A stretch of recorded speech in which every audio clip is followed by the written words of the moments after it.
야고보서 히브리서 11장 6절과 야고보서 5장 15절의 말씀 되겠습니다.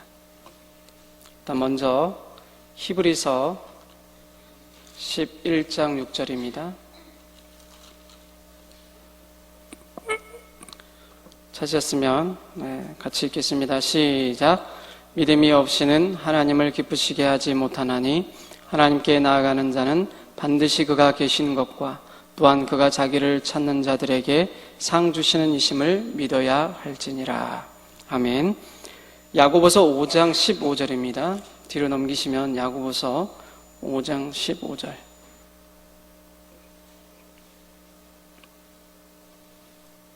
찾았나요? 네, 같이 읽겠습니다. 15절입니다. 시작. 믿음의 기도는 병든 자를 구원하리니 주께서 그를 일으키시리라. 혹시 죄를 범하였을지라도 사하심을 받으리라. 아멘. 우리 서로 인사하겠습니다. 믿음의 기도를 드립시다. 네. 기도에 믿음이 있느냐 없느냐의 문제는 굉장히 중요한 거죠. 많은 친구들이, 청년들이 기도를 하면서도 이 믿음의 부분을 우리가 간과하는 경우가 있습니다. 그냥 하나님께 기도하면 되겠지 라고 생각을 하지만 사실은 믿음이 없는 것은 떡볶이에 떡이 없는 것이고 햄버거에 고기가 없는 거예요. 그리고 우리가 너무나 잘 알듯이 찐빵에 앙코가 없는 거죠. 여러분 신앙생활함에 있어서 믿음이 없다. 그거는 정말 슬픈 일이죠. 오늘 이곳에 함께한 여러분들에게 믿음이 있는 기도가 되기를 축복합니다. 그래서 정말 믿음의 기도를 드릴 수 있었으면 좋겠어요. 그래서 제가 지난주에도 이야기했지만 믿음이란 신념이 아니고 단순히 우리 머리로 알아가는 게 아니고 철저히 하나님을 신뢰하는 거라 그랬어요. 신뢰라는 건 제가 지난주 이야기를 했죠. 신뢰는 뭐라 그랬어요? 하나님께 맡기는 거라 그랬어요. 그래서 내게 가지고 있는 근심, 걱정, 내가 염려하는 것들을 어떻게 해야 된다고요? 주님께? 던져버리라 그랬잖아요. 이렇게 던져버리라고. 주님께 던져버리라고요. 그럼 주님이 딱 받으셔서 그 모든 일을 해결하신다고. 나는 상관없다. 하나님이 하실 거다. 그러면서 던지시는 그런 믿음이 있어야 그게 진정한 믿음이다 라고 말했습니다. 청년 여러분, 우리가 살다 보면은 근심되는 거, 걱정되는 거, 또 미래에 대한 또 여러 가지 많은 일들에 대해서 많은 어려움이 있어요. 이거 기도 없이는 살 수 없네? 이거 믿음이 필요하네? 라는 생각을 가질 때가 있는데, 그럴 때 우리가 가져야 될 우리 마음가짐이 뭐냐면 신뢰라는 마음가짐이에요. 신뢰라는 마음이 있어야 그분이 일하신단 말이에요. 내가 쭉 쥐고 이거를 어떻게 내가 해보겠다라고 쥐고 있으면 주님이 일하실 수 없다는 거죠. 주님께 그 문제를 던져야 주님이 그걸 받으셔서 하신다는 거예요. 이 원리는 신앙생활에 다 적용이 되는 거예요. 신뢰라는 말을 좀 더 우리가 더 생각하면 인격적인 관계를 말하는 겁니다. 우리가 아무한테나 우리의 문제를 던질 수 없잖아요. 우리의 문제를 맡길 수 없잖아요. 정말 그분을 믿을만 하고 그분이 정말 인격적으로 나하고 관계가 될 때 우리가 그 사람을 믿는다고 하잖아요. 내가 전혀 알지도 못하는 사람한테 우리 속 이야기 하나요? 그건 이상한 사람이에요. 그렇죠? 내가 믿을만 하고 정말 인격적으로 그분이 정말 이 이야기는 해도 되겠다라는 생각이 들 때 그분에게 속사정의 이야기도 하고 내 어려운 이야기도 하는 거예요. 마찬가지예요. 하나님을 신뢰한다는 것은 인격적인 관계를 하나님과 맺는다는 거예요. 근데 많은 우리가 예배를 드리고 신앙생활을 하는 청년들 중에 하나님과 인격적 관계는 맺지 않고 그냥 들랑달랑 교회만 왔다 갔다 그리고 그냥 주문 외우듯이 그냥 이렇게 주기도문 외우고 사도신경 외우고 찬양할 때도 그냥 형식적으로 찬양하고 예배 드릴 때도 그냥 형식적으로 하면 그것이 인격적인 관계가 안 된다는 거예요. 우리 옆에 사람과 인사합시다. 이렇게 인사합니다. 인격적인 관계를 가집시다. 인격적인 관계가 안 되면 하나님과 신뢰 관계가 형성이 안 돼요. 이렇게 하나님과 인격적인 관계를 맺고 주님만을 온전히 신뢰했던 믿음의 사람들이 있습니다. 여러분이 잘 알고 있는 노아는 120년 동안 하나님께서 방주를 지으라 그랬을 때 그 방주를 꿋꿋하게 주님을 믿고 만들었어요. 여러분, 노아가 처했던 그 상황은 여러분 잘 알 거예요. 노아가 그 높은 산 꼭대기에다가 바다와 수백 킬로 떨어져 있는 그 거리에서 산에다가, 바닷가에도 아니고 산 위에다가 방주를 지라는 거예요. 배를 만들라는 거예요. 여러분, 그 상상이 되세요? 여러분 믿을 수 있겠어요? 그거를 따르라면 순종할 수 있겠어요? 이거 아니면은 도저히 안 되는 거예요. 그뿐입니까? 여러분 생각해 보세요. 노아가 그 하나님께서 방주를 지어라 그러면서 이렇게 뭐 몇 규빗 하면서 지으라고 했어요. 그러면 그 아들들이 예, 아버지 따르겠습니다 그러면서 따랐나요? 그런 이야기들이 없지만 여러분 상상을 해보세요. 노아는 하나님께 명령을 받았지만 아들들은 명령을 받지 않았어요. 그러면 아들들이 어떻게 했을까요? 네, 아버지? 이러지 않았다는 거예요. 여러분 생각해 보세요. 내가 그 하나님을 만나지 않았는데 어떻게 여러분 동의가 돼요? 여러분 생각해 보세요. 내가 아무리 하나님 만났어도 여러분이 하나님 안 만나면 여러분 아멘이 돼요? 내가 뭔가 이렇게 느껴진 게 있고 내가 하나님께 대한 사랑을 느끼고 경험이 되어야 아멘! 할렐루야! 하면서 찬양하고 막 기도하는데 그렇지 않고 내가 하나님이 계신가? 이러고 있는데 어떻게 하나님이 내 안에 내가 하나님을 믿는다고 말하고 아멘이 큰 소리로 나오겠어요? 그렇지 않다는 거죠. 마찬가지입니다. 이 노아의 아들들도 노아가 하나님께 말씀을 들었지만 본인은 하나님을 경험하지 않았어요. 아이들은요. 아내도 마찬가지예요. 그러면 그들을 설득해야 된단 말이에요. 이거 얼마나 어려운 일입니까? 교회를 가자, 우리가 어떤 교회를 안 다니는 친구들이나 여자친구나 남자친구 끌고 올 때 여러분 얼마나 힘들어요. 내가 잘 믿으면 좋지만 안 믿는 친구 막 끌고 오려고 할 때 정말 속상하고 뭐 별 핑계를 다 대잖아요. 근데 하물며 노아는 얼마나 그거를 몇 년을요? 120년을 했다고. 120년을 얼마나 속이 터졌겠어요. 근데 꿋꿋하게 자식들을 설득하고 아내들이 아니죠. 아내를 설득해서 이렇게 잘 이렇게 120년을 버텼어요. 진짜 이건 제가 볼 때는 믿음으로 버틴 거예요. 버틴 거. 그래 버티다 보니까 어떻게 됐어요? 진짜 비가 내리기 시작한 거예요.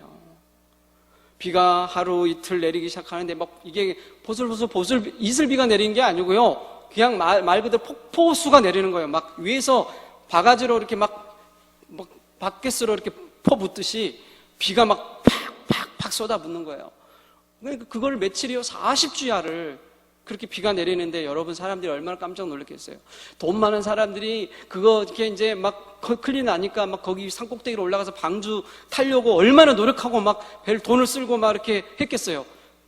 안 된다. 이제 더 이상 안 된다. 그랬지 않겠어요? 딱 문은 이미 닫힌 거예요.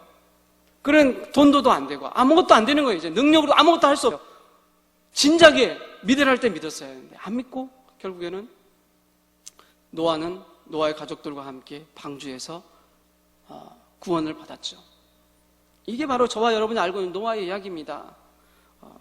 이 노아를 보시면 노아가 정말 그런 수많은 어려움들을 겪으면서 주님을 신뢰함으로 구원을 받게 되었다는 거예요. 방주를 지어서. 노아뿐만이 아니라 여러분이 잘 알고 있는 아브라함 또한 마찬가지입니다. 아브라함도 믿음의 조상이라고 우리가 불리워지고 100세 때 낳은 아들을, 여러분 100세 때 낳은 아들이지만 실제로 25년을 기다린 거예요. 몇 년이요? 25년을 아기를 갖기 위해서 기다렸어요. 여러분 뭐 1, 2년 기도한 것도 아니고 수십 년을 기도해서 얻은 아기란 말이에요. 얼마나 귀하고 소중하겠어요. 그 아기를 달라는 거예요. 하나님이 바치라는 거예요. 예? 그냥 달라는 것도 아니고 하나님께 번제로 드리라는 거예요. 여러분 당시에 옛날에는 번제라는 게 있었어요. 지금은 그런 제사를 안 드리지만 번제로 사람이든 짐승이든 그거를 이렇게 죽여서 하나님께나 신에게 바치는 그런 제사들이 있었단 말이에요. 근데 이 아브라함에게도 그걸 하나님 바치라고 했을 때 아브라함이 보세요. 아내에게 이야기하지 않고 자기 아들의 손을 잡고 그리고 종을 한 명을 데리고 모리아산으로 올라갔어요. 3일 길을요. 며칠이요? 3일을 아무런 군소리도 하지 않고 하나님이 예비해 두셨을 거라, 하나님의 명령이 순종하겠다라고 아무 말 없이 따라서 하나님이 말씀하신 모리아산에 올라갔어요. 그곳에 올라가는 그 아브라함의 모습, 이게 바로 신뢰라는 거예요. 하나님께서 아브라함을 귀하게 여기신 것 중에 하나가 뭐냐면 이런 믿음이에요. 여러분, 어떻게 해서 이런 믿음들을 노아나 아브라함처럼 우리도 소유할 수 있겠습니까? 오늘 그 비결을 몇 가지 이야기하고 마치고자 합니다. 첫째는 한번 따라하면 좋겠습니다. 믿음에 합당한 삶을 삽시다. 자, 우리가 읽지 않았지만 오늘 히브리서 11장 1절로 한번 가보겠습니다. 히브리서 11장 1절의 말씀에 보면 믿음은 바라는 것들의 실상이요 보이지 않는 것들의 증거다 그랬습니다. 믿음은 우리가 바라는 것들의 실제적인 거라는 거예요. 막연한 게 아니라 실제 삶이라는 거예요. 보여주는 거라는 거예요. 그리고 증거다 그랬습니다. 여기서 증거라는 것은 변호사들이 어떤 일에 대해서 이렇게 변호를 할 때 뭘 대요? 증인을 대고 증거물을 제시하잖아요. 그것처럼 우리가 믿음이 있다고 하면 믿음에 대한 증거가 있어야 되는 거예요. 증거물이. 그 증거물이 뭐예요? 그 증거물이 믿음에 반응하는 우리의 삶의 모습이라는 거예요. 내가 하나님을 믿는다 하면서 삶 속에서는 전혀 믿음과 상관없는 삶을 사는 사람은 믿음의 열매를 얻을 수 없어요. 하나님의 기도에 응답을 받을 수 없다는 거예요. 그런데 내가 하나님 믿습니다 라고 기도하고 고백했으면 삶 가운데 그 믿음에 대한 증거물을 하나님께 제시할 줄 알아야 된다는 거예요. 그게 증거예요, 증거. 우리가 배우자를 놓고 기도하잖아요. 그럼 배우자를 놓고 기도를 해요. 그럼 배우자를 놓고 기도하는 사람이 하나님, 네, 이런 사람 원하고 하나님 들어주세요, 응답해 주세요 라고 했어요. 그래놓고 정작 자신은 전혀 그거하고 상관없고 자기도 준비도 안 하고 뭐 알아서 하시겠지 라고 그러고 그냥 가만히 있는 건 아니라는 거예요. 잘 들으세요. 우리가 신앙생활을 하다 보면 잘못 착각하는 것 중에 하나가 뭐냐면 그냥 하나님께 기도하면 하나님이 알아서 하시겠지라고 막연하게 그냥 그런 생각을 가져요. 그거하고 진짜 신뢰해서 믿는 거하고는 다른 문제예요. 신뢰해서 오는 그런 마음으로 하나님을 기다리는 것과 신뢰하지 않고 그냥 막연하게 이렇게 있는 거하고는 다른 거라는 거죠. 자, 내가 성경에 보면 마태복음 7장 7절에 뭐라 그랬습니까? 구하라 주실 것이요, 찾으라 찾을 것이요, 문을 두드려라 그러면 너에게 열릴 것이다 그랬어요. 왜? 하나님께서 만약에 보세요, 기도하라 그러면 하나님 응답하실 거다, 끝. 그렇게 하시지 않고 구하라 그리고 뭐라 그랬어요? 그 다음에 뭐예요? 찾으라. 그 다음에 뭐예요? 두드리라. 왜 이 세 가지를 이야기했을까요? 우리가 뭔가를 기도하면 기도하고 나서 그냥 나 몰라라 가만 손 놓고 있으라는 게 아니에요. 구하고 뭐 하라는 거예요? 삶 속에서 찾으라는 거예요. 찾아. 그리고 두드리라는 거예요. 이게 없이는 안 된다는 거예요. 그래서 신앙생활은 단순히 관념이나 어떤 생각이 아니에요. 추상적인 게 아니에요. 삶 자체예요. 내가 삶 속에서 기도했으면 삶 속에서 찾고 두드려야 되는 거예요. 그게 믿음이라는 거죠. 보세요. 아브라함이요, 내가 내게 지시할 땅으로 가라 했을 때 아브라함이 어떻게 했어요? 삶 속에서 하나님의 말씀대로 주님이 지시할 땅을 향하여 갔어요. 나아갔어요. 히브리서 11장 8절에 보면, 우리가 읽지는 않았지만 보면 이렇게 나와 있어요. 아브라함은 부르심을 받을 때에 순종하여 장래 기업을 받을 땅에 나아갈세. 어떻게 했다고요? 나아갔다 그랬어요. 갈 바를 알지 못하고 나아갔으며 그랬단 말이에요. 그러니까 아브라함은 행동으로, 삶으로, 순종으로 옮겼다는 거예요. 그래서 곧 믿음은 순종하고 리꼬르는 거예요. 같은 거예요. 같은.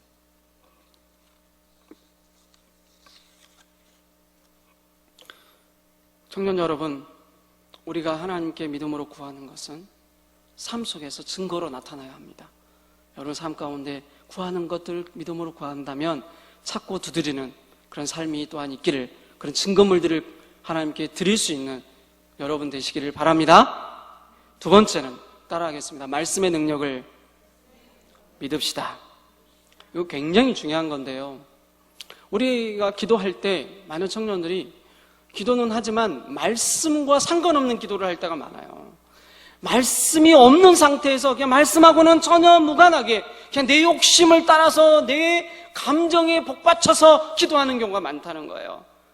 물론 그렇게 토하고 기도할 수 있어요. 그것이 나쁘다는 거 아니에요. 그렇게 할 수도 있지만 성숙된 기도는 따라합니다. 말씀으로 기도하는 것입니다. 말씀을 놓고 말씀을 붙들고 이 말씀대로 이루어지길 구하고 구하는 것이 믿음의 기도예요. 오늘 성경 본문의 3절에 보면 히브리서 11장 3절을 한번 보겠습니다. 같이 읽어볼게요. 시작. 믿음으로 모든 세계가 하나님의 말씀으로 지어진 줄을 우리가 아나니 보이는 것은 나타난 것으로 말미암는 것이 아니니라. 자, 여기서 보면 믿음으로 모든 세계가 뭘로요? 하나님의 말씀으로. 뭘로요? 하나님의 말씀으로요. 하나님이 말씀하셔서 모든 세상 만물을 창조하셨어요. 말씀으로요. 오늘도 하나님은 말씀하십니다. 오늘도 하나님은 말씀으로 모든 세계를 이루어가시고 창조하시고 다스리고 이루어가세요. 그러면 우리의 삶 또한도 하나님이 말씀으로 이루어가시는 거예요. 그러면 우리 가운데 말씀이 있어야 되지 않겠습니까? 옛날에는요, 말씀하자 그러면 막 말씀을 많이들 이렇게 읽고 저도 그랬던 것 같은데 요즘에는 이상하게 말씀을 읽는 시간이 너무 쫓기고 그러는지 모르겠지만 잘 이렇게 읽는 시간이 쉽지 않은 것 같아요.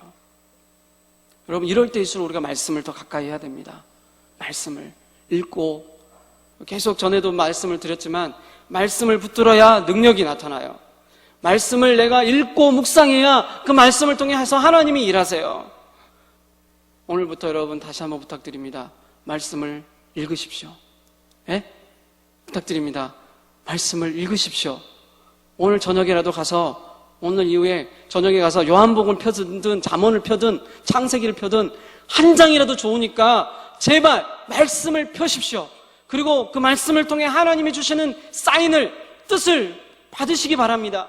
말씀이 없이는 하나님의 영광과 하나님의 뜻을 이룰 수가 없어요. 믿음의 삶을 살 수가 없어요. 여러분, 말씀으로 나아가야 능력이 나타나요.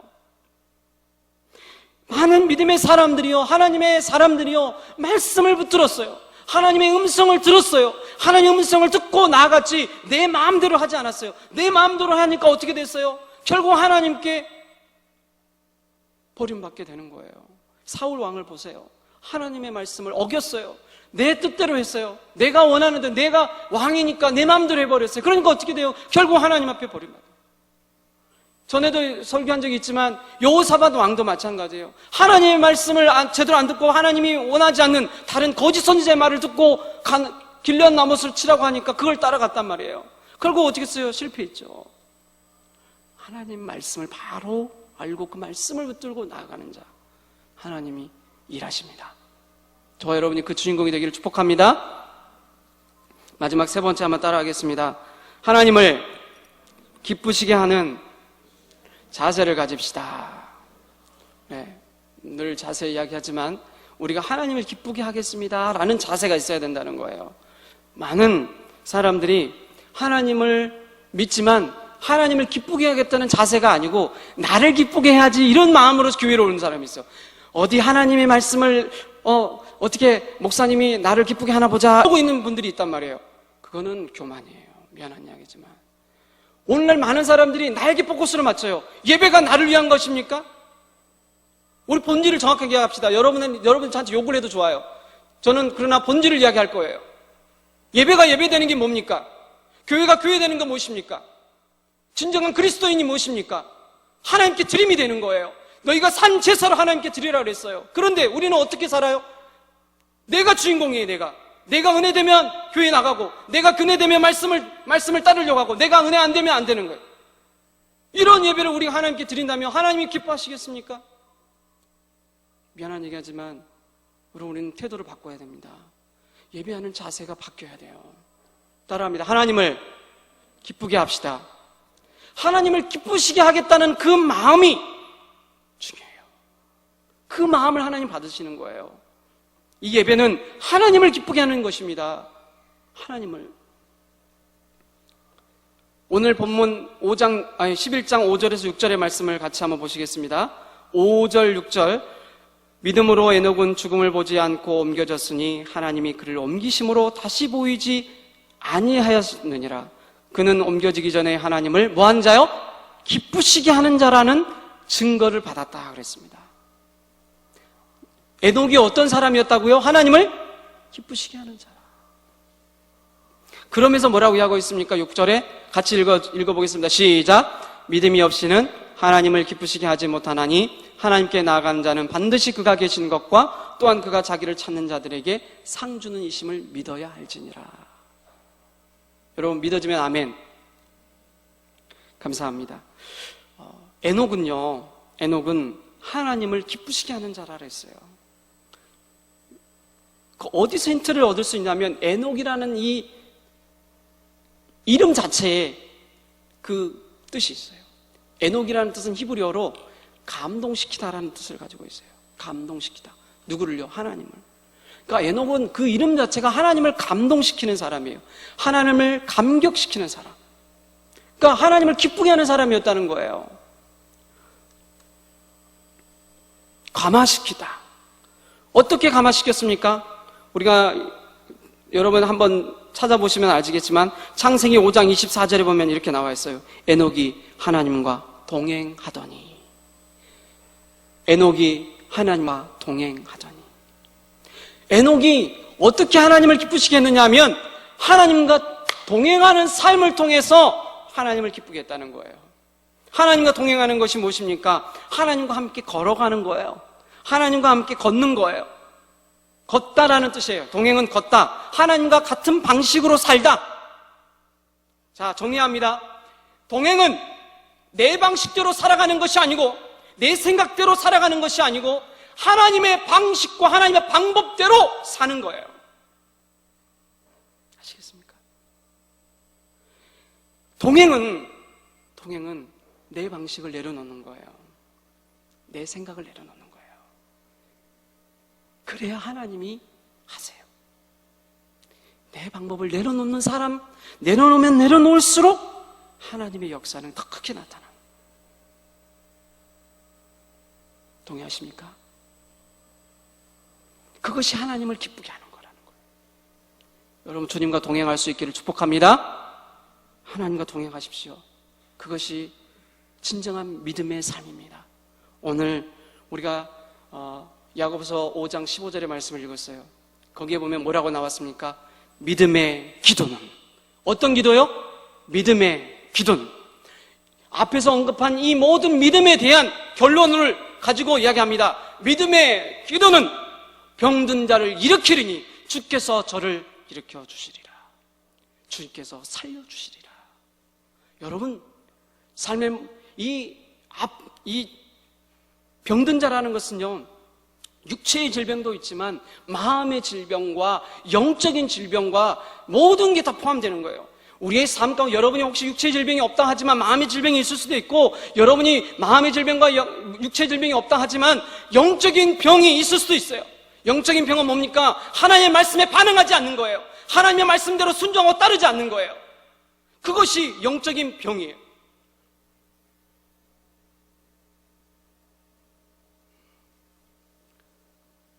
하나님은요, 우리가 믿음으로 기도하기를 원해요. 믿음의 삶을 살기를 원한다고요.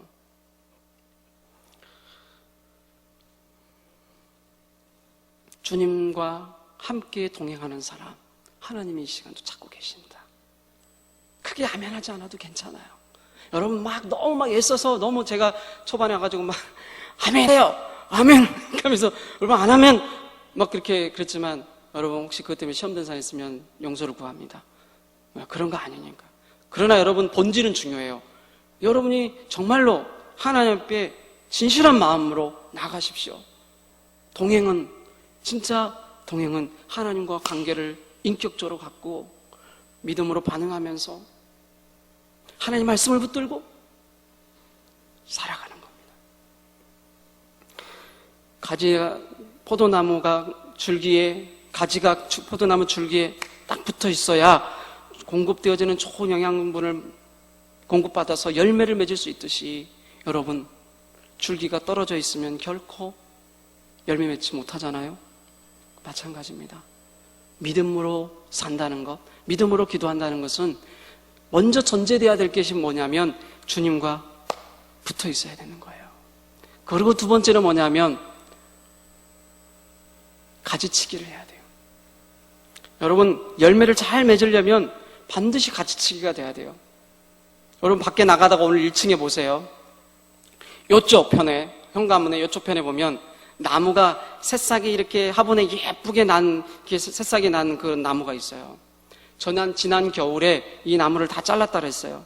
그렇죠? 잘라가지고 거의 거반 죽어있는 상태였어요. 그런데 그 가지가 이제 봄이 되고 비도 맞고 햇빛도 쬐니까 전혀 살 것처럼 안 보이는데 가지치기를 다 해주니까 이게 새싹이 새롭게 돋아나서 지금 아주 예쁘게 지금 새싹이 나왔어요. 가서 보세요. 여러분, 그런 아름다운 신앙생활 하고 싶지 않습니까?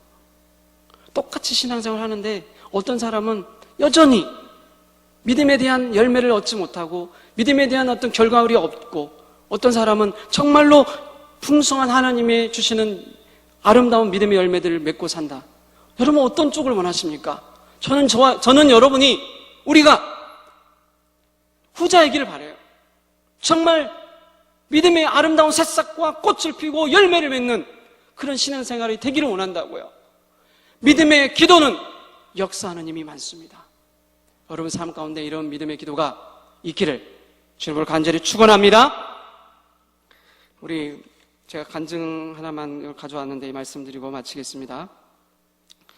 1996년에 시험관 아기로 늦게 아기를 이렇게 본 교수님이 한 분 있는데, 이왕재 교수님이라는 분인데요. 이 이왕재 교수님이 어느 날 좀 보여주세요. 네, 저분이신데요. 이왕재 교수님이 어느 날 전화를 받습니다. 어떤 전화를 받냐면 딸이 교통사고로 지금 병원에 이송 중이라는 것이었습니다.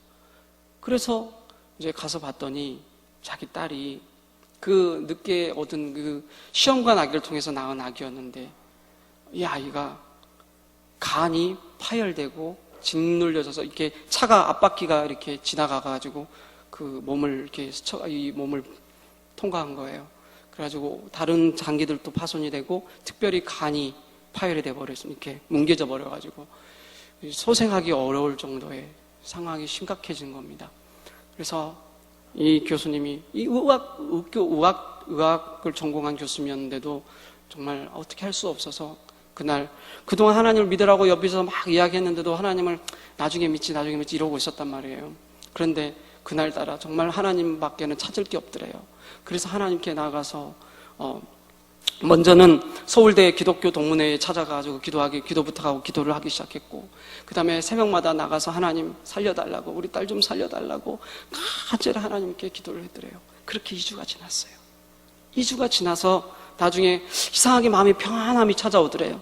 그래서 딸을 한번 좀 검사를 해보고 싶다고 그랬더니, 딸의 그 상황을, 그 간을 다시 한번 좀 체크를 해달라고 그랬더니, 놀랍게 여러분, 그 간이 거의 원상복귀가 되어가고 있는 과정이 되었다는 것입니다.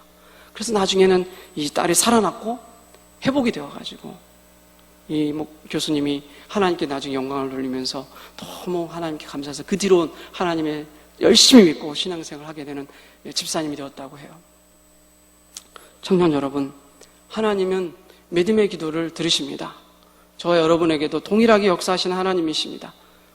과거에 수천 년 전에 아브라함과 노아와 그런 수많은 믿음의 사람들에게 역사하신 하나님은 이왕재 교수님뿐만 아니라 저와 여러분에게 동일하신 하나님이신 줄 저는 믿습니다. 여러분 삶 가운데도 이런 믿음의 기도가 이루어졌으면 좋겠습니다.